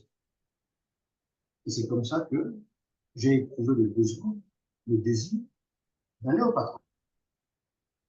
Et je crois que, en ayant été au patronat du Bénin, j'ai rencontré des collègues, des hommes et des femmes qui avaient les mêmes problèmes, les mêmes difficultés que moi. Ça nous a permis d'échanger, ça nous a permis de se connaître, ça nous a permis de s'entraider et de consolider nos activités respectives. Pensez-vous qu'un collègue non patronat du Bénin se sentira à l'aise de résilier mon contrat au profit d'une entreprise étrangère ou autre, même qu'il aura la fibre nationale. Et avoir fait le choix de rentrer dans un groupe, je dirais, social et professionnel, pour moi, c'est extrêmement important. Et il y a une chose qu'il faut que les jeunes entrepreneurs comprennent. Nos associations patronales ne sont pas faites pour les grosses entreprises. Même vous, entourage, je tiens à vous dire, soyez membre du patronat du Bénin. Inscrivez-vous au patronat du Bénin parce que vous y gagnerez. En tout cas, moi, ce qui me concerne, ça m'a ouvert beaucoup de portes. Ça m'a permis véritablement de rencontrer des hommes et des femmes. Et c'est dans cette dynamique-là qu'on mène des réflexions. Et c'est ça qui vous permet véritablement je dirais, de régler la question de la solitude de l'entrepreneur. Parce que vous avez en face de vous des personnes et des... Alors, juste, j'ai rencontré tellement de gens. Aujourd'hui, je prends l'exemple du patron de Azalaï Moussadek. C'est le don du patronat du monde. Je l'ai rencontré dans le cadre du patronat. Vous connaissez Idrissa Nassa, le président du patronat du Burkina. Le patron Mm. de... Je l'ai connu dans le cadre du patronat. Je prends l'exemple de M. Temenyo au Togo, M. En France, le MEDEF, tout le reste. Mais c'est des cartes de visite qui ne sont pas inutiles, qui servent à quelque chose. Même un cabinet d'architecte, même un avocat, dès lors qu'il est inscrit au registre du commerce, peut être membre du patronat. Et croyez-moi, ça peut ouvrir des portes. Tout au moins, ça vous permet de sortir vraiment de ce qu'on appelle la solitude. Parce que le jour où plus rien ne va, vous n'avez qu'une seule alternative, c'est de vous retrouver un collègue, partager des expériences et réfléchir sur comment avancer. Vous savez, ce matin, avant de venir vous voir, je voulais me détendre. Qu'est-ce que j'ai fait? J'ai appelé mon collègue, le directeur général de Move, qui s'appelle Omar Mou. On s'est retrouvés, on a fait le petit déjeuner ensemble. On a longuement échangé sur cette thématique que je vais aborder. Mais Omar, je l'ai connu dans le cadre du patron. Quelque temps après, nous étions dans cette salle de déjeuner, il y a Ouché, le général de MTN qui arrive. On s'est salué, on a rigolé, on a passé un bon moment ensemble. Ça détend. Et ça vous sort de la solitude. J'ai connu Ouché dans le cadre du patronat. Et toutes les personnes qui acceptent de rentrer dans des mouvements associatifs patronat, patronaux en l'occurrence, et bien, gagnent toujours, sans compter le fait que nous avons des rencontres. Par exemple, là, actuellement, nous avons une rencontre au Congo le 26 juin, où tous les patronats francophones vont se réunir. C'est du réseautage, c'est des endroits où on échange et on permet de parler business, de nos activités. Et je crois véritablement que pour un entrepreneur, c'est déjà assez difficile de gérer le quotidien. Ça l'est encore plus lorsqu'il se sentit seul. Et pour ça, il faut qu'il soit dans des associations. Non, mais tu as totalement raison hein, de nous exhorter à sortir, à parler. Comment? Tant que vous rentrez au patronat du Bénin. Parce qu'on a besoin de compétences comme les vôtres. Parce que nous, aujourd'hui, on est en train de procéder à la relève. On ne va pas rester là-bas éternel. Il faut des gens comme vous pour prendre votre relève. Mais tu sais quoi, Régis, je vais te prendre au mot, je vais te challenger. Parce que là, je vois quelques amis que je connais qui sont des entrepreneurs béninois et on en parle souvent entre nous en disant le patronat béninois, il faudrait le dépoussiérer. On ne se retrouve pas dedans, nous. Est-ce qu'il ne faudrait pas un patronat jeune, au fait? Mais si jeunesse savait, si vieillesse pouvait. Bien dit. Venez, on vous attend. Venez dépoussiérer, comme dirait un homme politique français. Venez casser le mammouth, on est prêt. Est-ce que vous nous laisserez la place pour dépoussiérer et les moyens? Je pense véritablement qu'on n'a pas d'autre choix que d'accompagner la jeunesse parce qu'elle réfléchit vite, elle est pragmatique, elle est réactive. Et nous, on est très fiers de cette jeunesse. Regardez, par exemple, vous savez, moi, je cite souvent beaucoup de jeunes comme vous, comme d'autres. Et lorsque je vous vois faire, ce que vous faites aujourd'hui, mademoiselle Amine, c'est d'un professionnalisme hors du commun. J'ai vu le nombre de fois que vous m'avez appelé, on a échangé sur le process, sur la méthodologie, sur comment est-ce que les choses vont se passer. C'est ça la jeunesse d'aujourd'hui. La jeunesse d'aujourd'hui, elle est dans l'excellence, elle n'est pas dans la pauvreté. Et vous illustrez bien cela, vous, vos collègues. J'ai déjà assisté à des événements où vous avez invité des gens. J'ai vu comment ça s'est passé. La ponctualité, célérité, l'organisation. Ce soir, vous organisez un dîner à Abidjan autour d'une dizaine d'experts. Tout ceci montre que, aujourd'hui, je crois que vous avez réinventé une nouvelle façon de penser. Nous sommes fiers parce que c'est nous qui vous avons mis au monde d'une certaine façon et qui sommes vraiment ravis de savoir que la relève est en train d'être assurée et à un moment donné, pour éviter qu'on nous chasse, que vous nous chassiez, vous ne pas, il n'y aura pas de vaccin. On ne vous chassera pas. On va venir collaborer avec vous. On va pas vous chasser. On viendra collaborer avec vous. On a déjà une dernière question, Régis, avant qu'on prenne quelques-unes dans le chat. C'est une question, si tu n'es pas à l'aise, on l'aborde pas. Si tu n'es pas à l'aise, on l'aborde pas. C'est sur la transmission. C'est revenu justement dans les questions du public. Est-ce que quand tu bâtissais Top Chrono, tu savais ou tu voulais créer ça pour la legacy, pour léguer ça aux enfants? Et sinon, qu'est-ce qui fait qu'aujourd'hui, voilà, c'est quoi la suite pour Top Chrono? Comment tu vois les choses pour l'après? Alors, je pense que par rapport à ça, j'ai commis beaucoup d'erreurs. Je l'assume, je le confesse. Nos enfants, une fois qu'ils ont leur bac, vont en Europe, aux États-Unis, un peu partout. Nous utilisons des ressources africaines pour les former. Ils ont des formations, et souvent de haut niveau, qui coûtent extrêmement cher. Et c'est des ressources qui proviennent de l'Afrique. L'argent de poche, la scolarité, et tout le reste, c'est de l'argent que nous reprenons de l'Afrique pour que. Mais la logique voudrait que lorsqu'on a investi de l'argent qui provient de quelque part, il faut s'attendre à un retour sur investissement. Tout à fait. Et aujourd'hui, qu'est-ce qu'on constate? Que nos enfants, quand ils finissent, ils restent en France. Ils restent, ils restent, ça veut dire qu'en vérité, ils ont été formatés pour créer de la richesse pour l'Europe, pour l'Amérique, alors que les ressources qui ont contribué à leur formation proviennent d'eux. C'est une injustice. C'est une incongruité. Et moi-même, je suis victime de ça. Lorsque je demande à mes garçons s'ils ne sont pas intéressés par Top Chrono, ils me disent non. J'ai espoir que ma fille est beaucoup plus jeune, puisse me dire un jour, parce que les filles sont beaucoup plus, je dirais, bienveillantes, qu'elles me disent un jour qu'effectivement, elles s'intéressent à toi. Mais cela ne s'établit pas ex nihilo. Et c'est en cela que je pense que j'ai commis des erreurs. Je crois que si dès le départ, je faisais faire des stages à mes enfants pendant les vacances, je commençais à leur parler peu chrono, qui regardent, qui savent ce que c'est.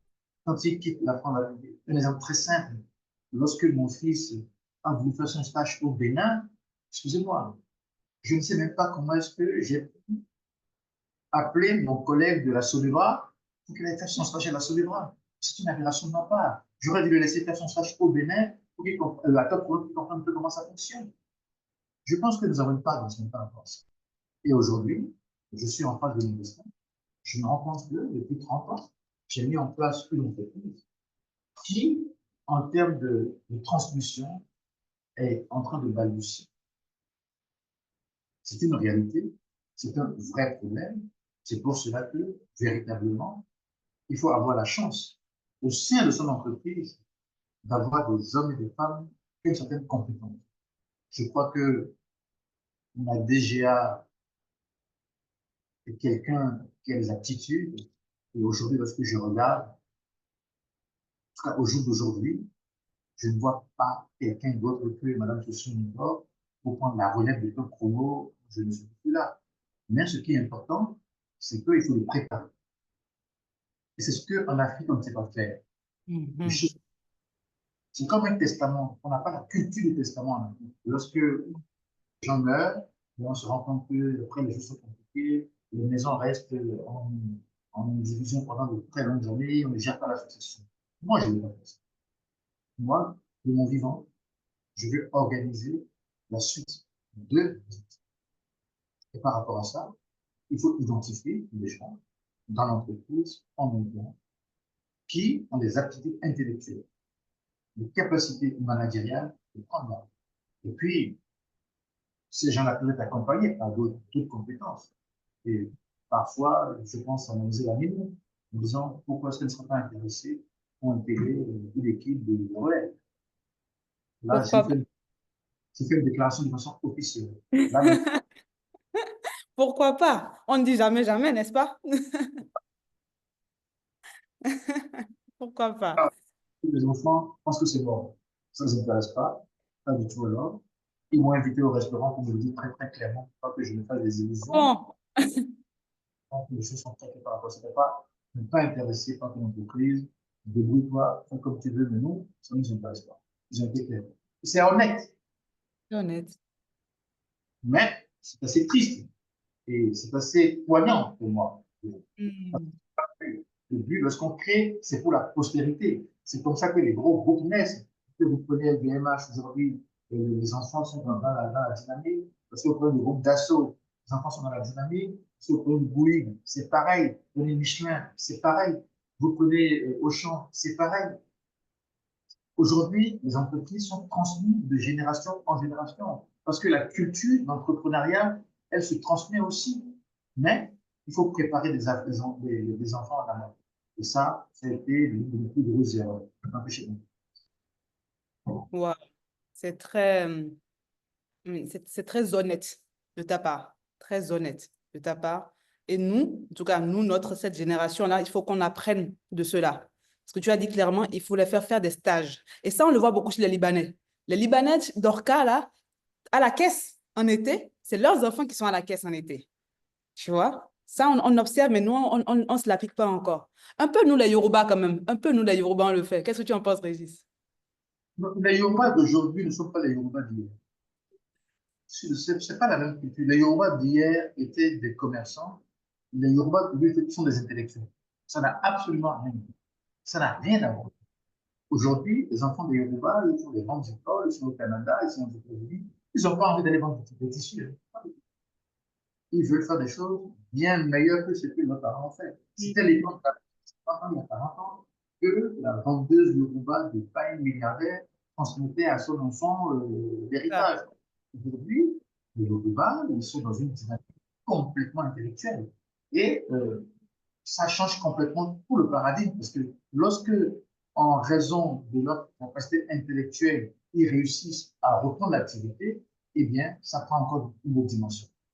Et je oui. connais des débats comme ça, dont les enfants sont allés en France, au Canada, pour aller faire de très belles études, qui sont revenus prendre l'activité, mais ils en ont fait quelque chose d'extraordinaire. Demain, je ne vais pas citer des noms, mais Oui. beaucoup ont fait la preuve de ce que, en ayant fait des choix au niveau, et bien, quand ils récupèrent l'activité, ils changent complètement de paradigme. Ça fait. Très bien. Écoute, Régis, on va te marquer une petite pause de 2 minutes. Ah, vas-y. Les gens qui ne sont pas du Bénin, qui ne savent pas forcément ce que ça veut dire Yoruba, Ah, pardon, Yoruba, oui. une ethnie du Bénin et du Nigeria, c'est comme les Bamileke au Cameroun, qui est extrêmement axé sur le commerce et le négoce. Tout à fait, tout à fait. Parfait. Merci, Régis. Et oui, moi, j'en suis une. J'ai mon esprit Yoruba de businesswoman qui travaille tout le temps. Et Régis, on va te laisser prendre 2 minutes de pause parce que voilà, tu nous as quand même beaucoup partagé. Pendant ce temps, je veux bien que tu regardes en bas, il y a Q&R. Il y a quelques questions qui commencent à venir. Mesdames et messieurs, profitez de l'opportunité. Posez vos questions en direct dans le Q&R pour Régis pour qu'il les regarde. Je vais répondre à la question qui est de comment est-ce qu'on fait pour échanger avec Régis. Je prends juste 2 secondes, 2 minutes. Je prends 2 minutes pour repartager mon écran et vous montrer la page de Régis sur Entourage pour ceux et celles qui aimeraient bien réserver une session pour échanger avec lui, avoir ses conseils précieux par rapport à votre problématique. Tout ça se passe sur Entourage. Voilà, je partage mon écran et on laisse Régis pendant 2 minutes pour regarder un petit peu les questions-réponses qu'il a reçues et il va répondre à quelques-unes dans quelques instants.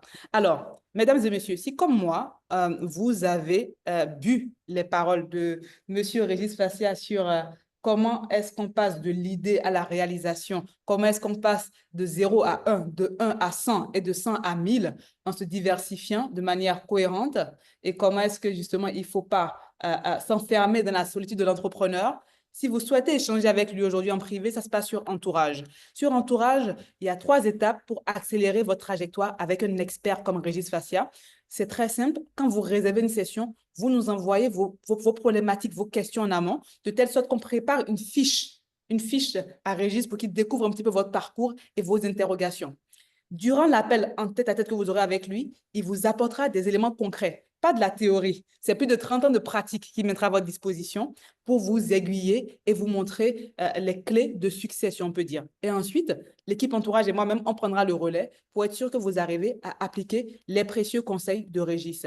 Et tout ça, c'est avec comme proposition de valeur de vous aider à faire des pas de géant et atteindre vos objectifs beaucoup plus vite en Afrique. Donc, si vous êtes prêt aujourd'hui à faire avancer votre business ou votre carrière en Afrique, n'hésitez pas à réserver une session en tête-à-tête avec Régis.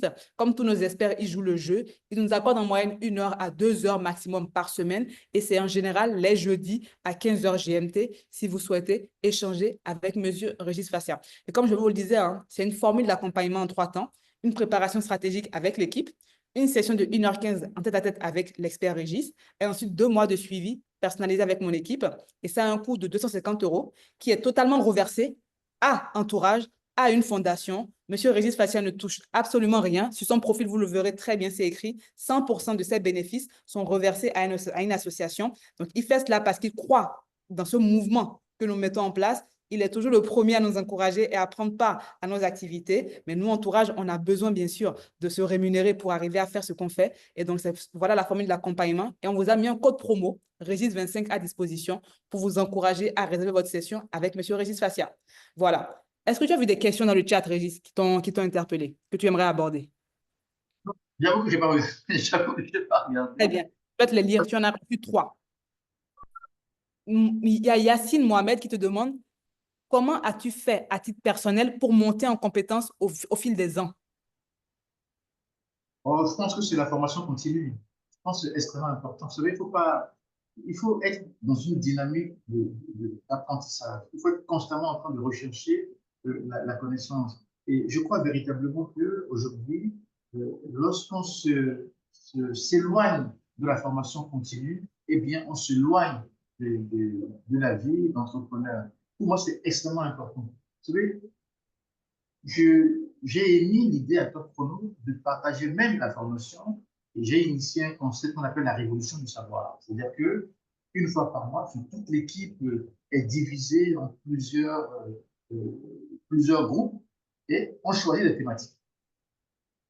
Et c'est les groupes qui se préparent avec un coach pour organiser la formation et le dernier samedi du mois, on se Oui. retrouve pour écouter ce que l'équipe qui était du mois veut nous apporter.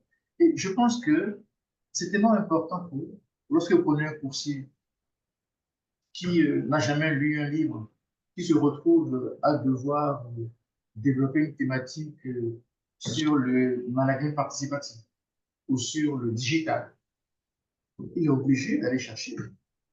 Et une fois qu'il est complètement, je dirais, intégré à l'écosystème, c'est-à-dire que l'équipe qui organise la formation, il n'a pas d'autre choix que de suivre le processus. Hmm. Classe préparatoire. Quand tu es mauvais, que tu en prépares, forcément, l'émulation du groupe t'oblige à travailler et à respecter les règles. Ça va. Ça. Ah oui. Lorsqu'on a mis en place, je dirais, la révolution du savoir, ça a vraiment permis à l'ensemble de l'équipe, et là, ça concerne tout le monde, depuis moi, le premier responsable, jusqu'au gardien. Et tout le monde vient le dernier samedi du mois pour, en guillemets, absorber les éléments qui vont sortir de cette formation qui est organisée en interne et préparée par les emplois. Je pense que la formation est extrêmement importante. Il ne faut jamais, jamais se décourager. Il faut toujours en train de se former. Et puis, vous savez, aujourd'hui, nous sommes absorbés par les réseaux sociaux. Oui. Il faut faire des choix. Si on choisit, et ça je parle à la jeunesse, d'être sur TikTok pour regarder les vidéos qui n'ont aucun intérêt intellectuel ou nous distraire parce que les gens s'amusent et font de, de la comédie sur les réseaux, c'est un choix. Mais en même temps, quand on va sur YouTube et qu'on choisit une thématique, quand on va sur ChatGPT et qu'on choisit une thématique, on se cultive.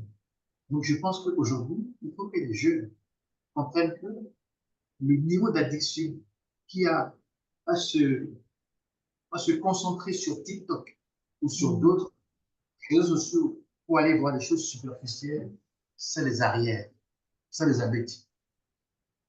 Il faut utiliser les nouvelles technologies pour des choses qui vous élèvent. C'est extrêmement important. Ce que je dis est extrêmement important. Et des études ont montré que le niveau d'addiction de nos concitoyens dans le monde du travail réduit de près de 30% leur performance. C'est un vrai problème de société. TikTok, excusez-moi, est un vrai. 30%. Et il faut que les jeunes aient le courage de discerner le bien du mal. Lorsque les gens passent beaucoup de temps à regarder des vidéos où les gens rient, les gens dansent, et que pendant 6 heures, pendant 7 heures, pendant 8 heures, ils regardent ça à longueur de journée, et ça les fait rire, ils rient tout seuls dans leur coin, parce que ça les arrière, ça les fait Hmm. sortir. Parce que nous sommes dans un environnement aujourd'hui où il faut être en permanence dans la formation, dans la culture générale, dans l'obligation d'excellence. Et Tout à ce n'est fait. pas en faisant TikTok tous les jours qu'on est dans l'excellence. Je crois véritablement que ce paradigme-là doit changer. Il y a des pays qui ont pris des décisions fortes. Par exemple, en Inde, c'est interdit. Il y a des pays qui ont pris la décision pour la sécurité de leur population, l'ont interdit, tout simplement. Même la Chine, qui l'a inventé, vérifie la pertinence du contenu avant que leurs concitoyens le regardent. Donc, moi, je suis un peu inquiet pour cette capacité d'addiction que les jeunes commencent à avoir devant les réseaux sociaux. Et ça, il faut vraiment trouver une solution et réaliser ça parce que ça va nous sortir vraiment de la réalité. Très bien. Écoute, mesdames et messieurs, vous commencez à mettre beaucoup de questions. Régis ne pourra pas prendre toutes les questions. On va en prendre maximum encore 2 si vous le voulez bien. Il y a un sondage qui est apparu pour ceux qui aimeraient échanger avec Régis. N'hésitez pas à remplir le sondage. On vous contactera, mon équipe et moi-même, dès lundi. On va encore prendre que 2 questions parce qu'il y a beaucoup de questions qui arrivent là en temps réel. Régis, on veut ton avis sur le fameux mythe. Peut-on être un entrepreneur efficace tout en étant un salarié ailleurs ou faut-il nécessairement quitter son job pour rendre son entreprise bien efficace? Quel est ton avis tranché sur cette question-là? C'est comme si vous me demandez si un emploi top chrono a le droit d'aller créer son entreprise. Je suis désolé, non. Il faut faire les choses, on les fait bien, on ne les fait pas. Pour moi, il n'y a aucune ambiguïté de cette question-là. On ne peut pas avoir un pied dehors et un pied dedans. Quand on choisit d'être entrepreneur, on donne sa démission. Mais attention, il n'est pas entrepreneur qui veut. C'est ça. Vous montrer que sur la planète Terre, 90% de la population est dans une dynamique d'employés. Et 10% sont l'entrepreneur. Il n'est pas dans les 10% qui veut. Après, chacun fait un choix. Chacun fait un choix. Si vous estimez que vous avez les aptitudes pour être entrepreneur, vous sortez du monde. Salariat. On ne peut pas, vous qui êtes entrepreneur, mademoiselle Amine, ça vous permet d'avoir un collaborateur qui, derrière vous, a son business. Il n'a même pas le temps. Alors, si quelqu'un fait ça, ça veut dire qu'il n'est pas concentré ni sur son business, ni sur son travail. C'est quelqu'un qui est fondamentalement inefficace dans tout ce qu'il fait. Parce qu'on ne peut pas courir 2 lièvres à la fois, c'est incompatible, impossible. Donc, je dis très clairement, sans hésiter, qu'on ne peut pas être. Vous savez, moi, je me rappelle, dans mon entreprise, j'ai une demoiselle qui avait le souci d'être à son propre compte. Madame Souman, moi, ça. Eh bien, le Dieu me voit comme une solution. Je veux créer mon monde. Je veux faire quoi? On dit, je veux faire des jus de fruits parce que j'y crois. Je vais dire, madame, on peut trouver une idée, venez gérer top chrono, mais top food. On peut faire vos jus de fruits. Et il dit, non, monsieur, je vais donner ma démission et créer une société qui va s'appeler Pub. Eh bien, vous dites que il a donné sa démission. Ok. Il a créé aujourd'hui, dans son activité, elle est opérateur, le jus de fruits s'appelle Pub, que beaucoup de gens consomment. La dernière fois, je l'ai vu au forum sur les PME, je lui ai demandé, madame, comment ça se passe dans la sociale? C'est maintenant que j'ai encore plus de respect pour vous. Parce que moi, dans ma petite entreprise, quand je vois les difficultés que j'ai par Mm. rapport à ce que vous avez géré, c'est maintenant que je comprends, ce que c'est que être chez nous. Alors, je lui dis, je vais faire le choix de démissionner. C'est votre honneur. Ne baissez pas les bras. Soyez résilient, je le vois. Quand on a foi en quelque chose, on a le jus de fruits, ça reste toujours une opportunité. Parce que nous avons beaucoup de fruits dans notre pays et il faut les transformer. Donc, vous êtes sur le bon. Et bien, lorsque les gens ont le courage de leur démission et de se donner à leur activité qui les passionne, il faut s'en féliciter et véritablement, je dirais, se liguer contre toute activité, tout comportement qui consiste à épouser votre vie et faire autre chose. Beaucoup de gens le font. Bien sûr. Beaucoup de gens le font. Ils sont dans l'entreprise, mais ils ont leur propre business. Soit disant pour arrondir leur fin du mois. Mais à la longue, quelque part, ils ne se rendent pas sérieux parce qu'ils sont déconcentrés aussi bien sur le travail que sur leur propre travail. Et tôt ou tard, ça se fera sentir et ça peut générer des séparations entre employeurs et employés. Tout à fait. Tout à fait. Non, non, c'est un avis très clair sur cette question. Sur cette question. Le monsieur qui a posé la question, j'espère qu'il a eu sa réponse. Et la dernière question pour toi, Régis, c'est un étudiant qui te la pose. Un étudiant te dit, quelles compétences, surtout numériques, conseillerez-vous à un étudiant en logistique et transport pour innover sur le marché du transport et de la logistique aujourd'hui? Pour répéter la question, s'il vous plaît. Quelles compétences, surtout numériques, conseillerez-vous à un étudiant en logistique et transport pour innover sur ce marché, dans ce secteur? Alors, lorsqu'on parle de logistique, c'est très vaste. Donc, il faut déjà que la personne spécifie Hmm, l'e-commerce, c'est du transport express, c'est du transport domestique. Tout dépend du choix qu'on fait dans la logistique. La logistique, elle est grande, elle est immense. Donc, je ne suis vraiment pas en mesure de bien donner sûr. une réponse précise si je n'ai pas une idée très claire de quel type d'activité cette personne-là Je voudrait faire. parle. Difficile. On va juste faire un petit témoignage. Il y a Madame Soumanou Jennifer de Pulpe qui te dit bonjour, si ça te parle. Justement, vous lui direz qu'elle est notre fierté par rapport à son activité. Et je lui dis, chers collègues, bonjour. J'attends qu'elle rentre au patronat. Tout comme vous, mademoiselle Lavigne. Tout à fait. Et elle est là, hein, dans le live. Elle t'écoute. C'est pour ça elle t'a laissé un message. Très bien, Régis. Écoute, merci pour ces précieux conseils. Peut-être une dernière question. Quelle expertise tu veux mettre à la disposition de la communauté entourage qui va venir réserver des sessions avec toi? À quoi peuvent-ils s'attendre comme échange avec toi? De quoi tu souhaites, comment tu souhaites les accompagner? D'abord, je ne voudrais pas avoir la prétention de dire que je dispose de sens infini. Mhm. Que je vais accompagner, pour moi, c'est une forme de condescendance. Je n'aime pas dans mon temps. En revanche, si entourage, l'équipe d'entourage estime que j'ai des aptitudes dans tel ou tel domaine pour accompagner tel ou tel profil, c'est avec plaisir que je le ferai. Mais permettez-moi de ne pas avoir la prétention ici de dire que je suis un expert dans tel ou tel domaine. Pas davantage. Je ne voudrais avoir non plus la prétention de dire que ceux qui sont en face ne savent pas du tout ce qu'ils veulent. Allons-y dans une dynamique où c'est vous qui décidez de ce qu'on va faire et avec vous, on choisira un peu les thématiques et les différentes compétences qu'on peut avoir. Très clair. Je pense que l'audience qui a suivi cette masterclass sait plus ou moins maintenant à quoi s'attendre et, comment venir te solliciter. Et donc, on a terminé cette masterclass. Juste, je tiens à préciser que la semaine prochaine, il y a Madame Marlène Kinifozuno, une béninoise également, qui prendra la place de Monsieur Régis Fassia samedi prochain à 10h GMT pour animer encore une masterclass gratuite sur la thématique structurer ses opérations en Afrique sans casser l'humain, la méthode terrain et le leadership d'impact. Ça se passe samedi prochain à 10h GMT. Si vous êtes intéressé, n'hésitez pas à vous inscrire. Le lien est dans le chat. Et nous, on est arrivé au bout de cette masterclass. J'aimerais te remercier, Régis. J'aimerais que vous vous joigniez à moi, mesdames et messieurs, qui avaient été connectés, pour remercier Monsieur Régis Fassia qui a pris de son temps pour partager son expérience précieuse, sans langue de bois, comme certains ont pu le constater.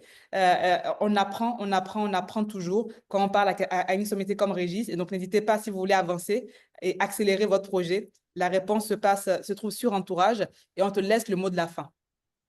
Alors, d'abord, je n'aime pas trop le mot sommité. C'est me faire trop de mal. Je suis un chocolat. Accessoirement cuisinier, je l'assure. Vous savez, je crois en la jeunesse. Je crois que la jeunesse est capable du meilleur et parfois du pire. Mais elle est plus capable du meilleur que du pire. Je crois en la vie.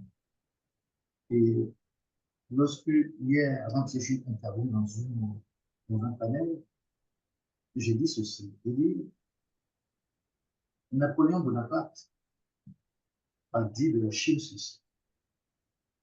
Quand la Chine s'éveillera, le monde tremblera.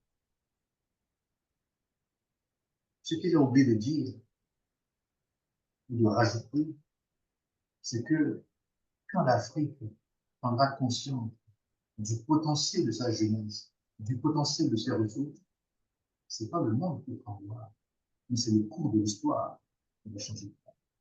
Alors permettez-moi de croire que cette jeunesse africaine. Merci.